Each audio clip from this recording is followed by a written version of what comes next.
भ्रष्टाचार का सबसे बड़ा सरगना भारत की राजनीति में है तो शरद पवार है, इसमें मेरे मन में कोई कंफ्यूजन नहीं। आप क्या आरोप कर रहे हो हम पर?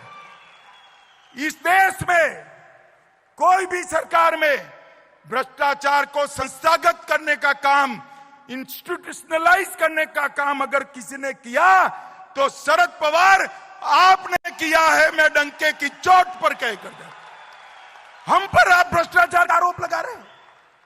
और इस बार शरद पवार जी, मेरा ये बापट सभागृह में बैठा हुआ कार्यकर्ता ढंग से जान गया है, आपके झूठ नहीं चलेंगे, मैं बता कर जाता हूं।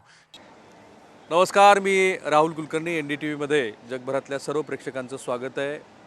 आपण दोन मुद्द्याची जेव्हा चर्चा करतो त्यावेळेला महाराष्ट्रातल्या प्रत्येक राजकीय घडामोडीचं पडद्यावरचं आणि पडद्याच्या मागचं विश्लेषण करणं अपेक्षित आहे। आज भारतीय जनता पार्टीच्या 5300 कार्यकर्त्यांना पुण्यामध्ये बोलवून श्री अमित शहा आणि श्री देवेंद्र फडणवीस यांच्या समोर त्यांच्यामध्ये चैतन्य आणि ऊर्जा निर्माण करण्याच्या प्रयत्नाचा एक भाग म्हणून इथे अधिवेशन झालं। आणि त्या अधिवेशनामध्ये भारतीय जनता पार्टीच्या आगामी विधानसभा निवडणुकीच्या दृष्टीनं दिशा स्पष्ट झाली असं दिसतंय। आधी श्री देवेंद्र फडणवीस यांनी भाषण केलं आणि मध्ये गेले काही दिवस जे बोलतायत की एक फाल्स नॅरेटिव्ह आमच्या विरोधामध्ये उभा केलं गेलं आहे, खोट्या गोष्टी सांगितल्या जात आहेत आणि त्याच्यातनं मग आम्ही संविधान बदलणार आहोत, आमच्या सरकारच्या विरोधातल्या अशा काही गोष्टी की ज्या खऱ्या नाही आहेत असं श्री देवेंद्र फडणवीस यांना सूचित करायचं होतं। भाषण जोमदार झालं। देवेंद्र फडणवीस हे नेहमीच जोमदार भाषण करण्यासाठी प्रसिद्ध आहेत। त्यांनी कार्यकर्त्यांमध्ये सुद्धा जोश भरला आणि काही गोष्टी अशा आहेत की ज्या गोष्टी अजूनही कार्यकर्त्यांच्या मनामध्ये भिनलेल्या नाहीत आणि ते भिनलेल्या नसल्यामुळे प्रत्यक्षात जमिनीवरती उतरलेले नाहीत। त्याचं एक उदाहरण म्हणजे श्री अजित पवार यांना बरोबर घेणं। त्याचं थोडंसं कासे ना पण सुतोवाच त्यांनी केलं। ते म्हणाले की काही गोष्टी ह्यात आपल्याला कराव्या लागतील, करण्याची गरज आहे आणि ती तुम्ही कार्यकर्त्याच्या माध्यमातून जनतेपर्यंत घेऊन जा। त्याने एक शब्द वापरला की तुम्ही ठोकून काढा। ठोकून काढा म्हणजे काय तर एक जे फाल्स नेरेटिव्ह आहे त्या फाल्स नेरेटिव्हच्या विरोधामध्ये मी तुम्हाला परवानगी देतो आहे की तुम्ही विरोधी पक्षातल्या मंडळींच्या विरोधामध्ये ठोकून काढण्याची भाषा वापरा, म्हणजे त्यांना प्रत्युत्तर द्या। देवेंद्र फडणवीस यांच्या सगळ्या भाषणाचा रोग हे महाविकास आघाडीच्या सरकारच्या नेत्यांच्या विरोधात, त्यांनी तयार केलेल्या नेरेटिव्हच्या विरोधात आणि एकूणच त्या नेरेटिव्हमुळे झालेल्या लोकसभा निवडणुकीतल्या बिघडलेल्या गणिताच्या संदर्भातलं होतं। दिसतंय की महाराष्ट्रामध्ये ज्या पद्धतीनं काही गोष्टी या सरकारच्या विरोधामध्ये गेल्या, जसं बोलता बोलता ते म्हणाले की माझा प्रश्न मनोज जरांगे पाटील यांना नाहीच आहे, मनोज जरांगे पाटील यांच्या निमित्तानं जे राजकारण सुरू आहे त्याला माझा प्रश्न आहे। आणि मग त्यांनी म्हटलं की शरद पवार यांनी आपली भूमिका मराठा आरक्षणासंदर्भात स्पष्ट करावी, उद्धव ठाकरे यांनी आपली मराठा आरक्षणासंदर्भातली भूमिका स्पष्ट करावी, नाना पटोले यांनी आपली मराठा आरक्षणासंदर्भातली भूमिका स्पष्ट करावी। गेल्या 15 दिवसातली ह्या सरकारनं केलेली सगळी जी घडामोड आहे त्या घडामोडीचा जर घटनाक्रम नीटपणे आपण बघितला तर आपल्याला लक्षात येतं की एक नेरेटिव्ह तर आता महायुतीकडनं सेट करणं सुरू आहे। ते असं आहे की महाराष्ट्रामध्ये स्पेशली मराठवाड्यामध्ये जो एक आरक्षणाच्या निमित्तानं राजकीय संघर्षाचा आणि सामाजिक असमतोलाचा, कदाचित सामाजिक संघर्षाचा जो प्रश्न निर्माण झाला आहे किंवा होऊ शकतो, त्या प्रश्नाला शरद पवार आणि तत्सम मंडळी जबाबदार आहेत आणि ते सांगतायत। म्हणजे घटनाक्रम कसा आहे बघा, महाराष्ट्र विधानसभेचं अधिवेशन सुरू असताना अचानकपणे विरोधी पक्षांची एक बैठक बोलवली गेली, ज्या बैठकीला ही मंडळी जाणार नव्हतीच, कारण आपसुकच जर राजकीय लाभ होत असेल तर त्या राजकीय लाभाचा फायदा का घेऊ नये कुणीतरी। आणि त्याप्रमाणे शरद पवार यांच्या सांगण्यानुसार किंवा न सांगतासुद्धा, कारण राजकारणात ही सगळी मातब्बर मंडळी आहेत, ती या बैठकीला गेलीच नाहीत आणि मग ती बैठकीला गेली नाहीत म्हणजेच त्यांना या आरक्षणाच्या प्रश्नावरून निर्माण झालेलं जे वातावरण आहे ते तसंच तापट ठेवायचं आहे, अशा पद्धतीचं नेरेटिव्ह हे त्या दिवशीपासून सेट करायला सुरुवात झाली। आणि मग 3 दिवसानंतर श्री छगन भुजबळ हे अचानकपणे शरद पवार यांच्या घरी गेले, त्यांनी त्यांची भेट घेतली आणि तिथून त्यांनी प्रश्न उपस्थित केला आणि सुचवलंय की शरद पवार यांनी या प्रश्नावरती खरं तर मार्ग काढायला हवा। ते 1.5 तास थांबले, मग माध्यमांशी येऊन ते बाहेर बोलले। त्याला प्रत्युत्तर म्हणून शरद पवार यांनी पुण्यामध्ये पत्रकार परिषद घेतली आणि ते असं म्हणाले की जे काम सत्ताधाऱ्याचं आहे ते विरोधी पक्षांनी करावी अशी अपेक्षा काय। महायुती सरकारचं मनोज जरांगे पाटील यांच्या आंदोलनाच्या निमित्तानं जे काही महाराष्ट्रातलं सामाजिक अभिसरण आहे त्याला शरद पवार यांना जबाबदार धरण्याच्या धोरणाचा एक भाग म्हणून हा सगळा घटनाक्रम बघितला पाहिजे। आणि त्याच घटनाक्रमाचा पुढचा भाग म्हणजे श्री देवेंद्र फडणवीस यांनी आज महाविकास आघाडीच्या तिन्ही नेत्यांना केलेलं प्रश्न। अमित शहा यांचं भाषण फार इंटरेस्टिंग आहे। अमित शहा यांनी आज पुण्यामध्ये आल्यानंतर खरं तर ते काल रात्रीच आलेत, इथे सहकार विभागाची एक बैठक घेतली। त्या बैठकीत आपसूक जो आढावा त्यांना घ्यायचा होता तो घेतला। एक जो प्रश्न दूध भुकटीच्या निमित्ताने तयार झालेला आहे, कारण पश्चिम महाराष्ट्रातलं जे साखर सम्राटाचं जाळं आहे त्यातला दूध संघ हा एक महत्त्वाचा घटक आहे आणि त्यानिमित्तानं लाखो शेतकरी दूध संघाशी जोडले गेलेले असतात। दुधाचा दर नाही मिळाला की त्या निमित्ताने हे सरकार कसं शेतकरी विरोधी आहे अशा पद्धतीनं सांगता येतं। पण अमित शहा यांनी सांगितलं की गेल्या 10 वर्षामध्ये 1 ग्रामसुद्धा दूध भुकटी या देशात आयात केलेली नाही आणि भविष्यामध्ये सुद्धा करणार नाही। पण अमित शहा यांनी आज शरद पवार यांच्यावरती भ्रष्टाचारी नेताओं के सरगना, थोडक्यात भ्रष्टाचाऱ्यांचे मोहरके अशा पद्धतीनं त्यांनी शरद पवार यांचा उल्लेख केला। त्यांनी शरद पवारांनी महाराष्ट्रातल्या आणि देशभरातल्या भ्रष्टाचाराला संस्थात्मक रूप दिलं अशा पद्धतीनं अमित शहा यांचा शरद पवार यांच्यावरती थेट टीकेचा सूर होता।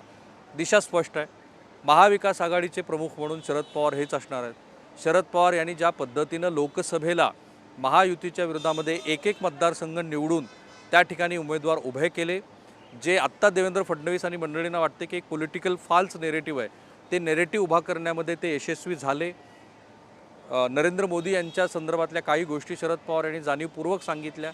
सो महाराष्ट्र विधानसभा निवडणुकीतलं टार्गेट क्रमांक 1 शरद पवार आहे आणि म्हणून शरद पवारांच्या संदर्भातल्या प्रत्येक गोष्टी सांगणं हाच आज मॅसेज होता भारतीय जनता पार्टीच्या कार्यकर्त्यांना। संघटनात्मक भ्रष्टाचाराचे प्रमुख, संघटनात्मक भ्रष्टाचाराला लेजिटिमाइज करणारे नेते अशा पद्धतीची प्रतिमा ही शरद पवार यांची याच्या आधीसुद्धा महाराष्ट्रामध्ये आहे।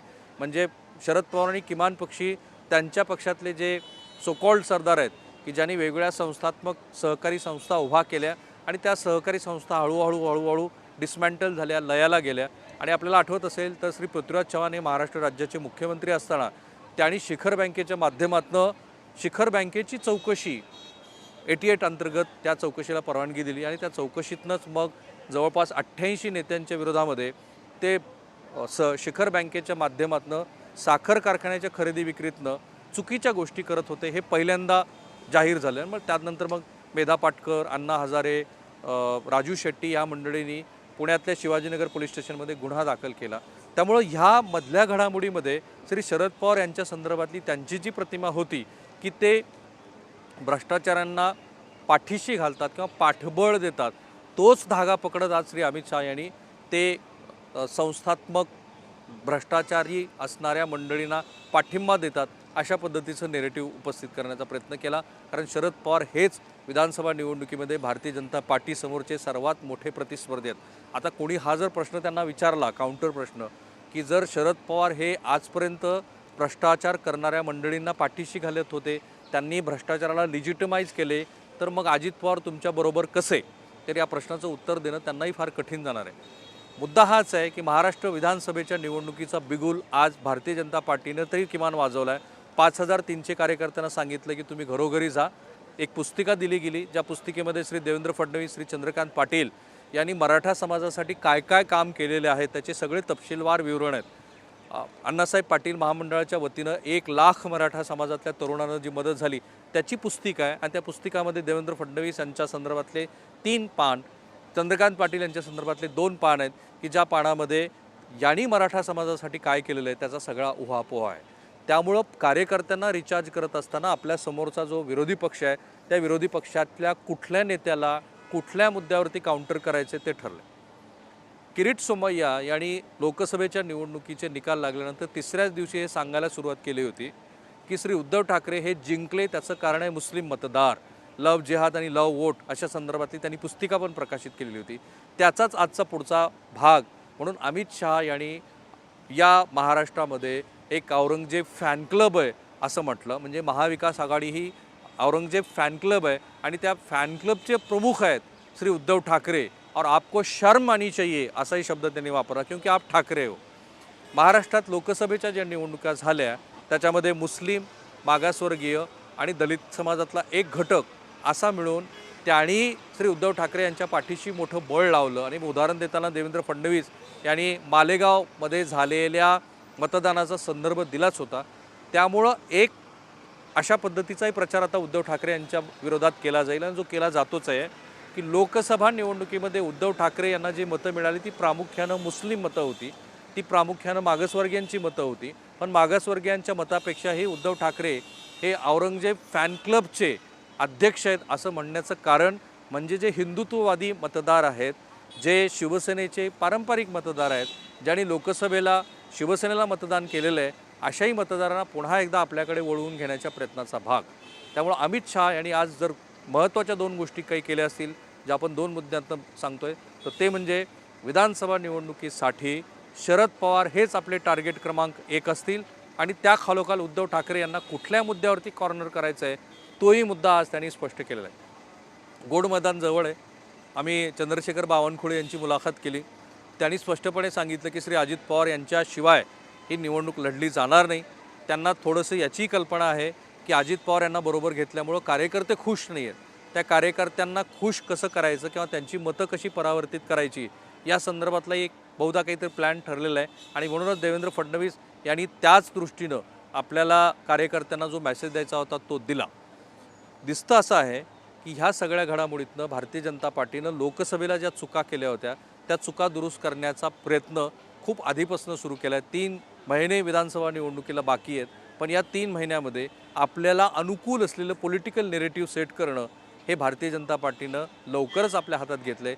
त्यांना याची पूर्ण कल्पना आहे की श्री मनोज जरांगे पाटील यांच्या आंदोलनाच्या निमित्तानं मराठवाड्यामध्ये स्पेशली आणि लगतच्या नगर सोलापूर जिल्ह्यामध्ये जो काही परिणाम होईल त्या परिणामातनं भारतीय जनता पार्टीला सामोरं जावंच लागणार आहे. आणि त्यासाठीचा तोडगा तुर्तास तरी त्यांच्या डोळ्यासमोर नाही आहे. आणि म्हणूनच ते म्हणत आहेत की महाविकास आघाडीच्या सर्व नेत्यांनी मनोज जरांगे पाटील यांच्या आंदोलनावरती मराठा समाजाच्या आरक्षणासंदर्भातली आपली भूमिका स्पष्ट करावी. थांबूया आपण इथे. आपला प्रयत्न फार स्पष्ट आहे. जे पडद्यावरती दिसतं आहे त्याच्या मागच्या काही घडामोडी आहेत त्या घडामोडी तुम्हाला विस्तृतपणे सांगायच्या. यापूर्वीचे आम्ही केलेले सगळे प्रयोग हे तुम्हाला आवडलेलेच आहेत. पण तरीसुद्धा या व्हिडिओच्या कमेंट बॉक्समध्ये तुम्हाला अशा कुठल्या गोष्टी वाटतात की ज्याचा उहापोह होणं आणखी बाकी आहे ते तुम्ही जरूर कळवा. मी आणि NDTV माझाचे NDTVचे जेवढे सोशल मीडिया प्लॅटफॉर्म्स आहेत ते सगळे फॉलो करायला लागा आणि आम्हाला सूचना करायला विसरू नका. थांबूया आपण इथे.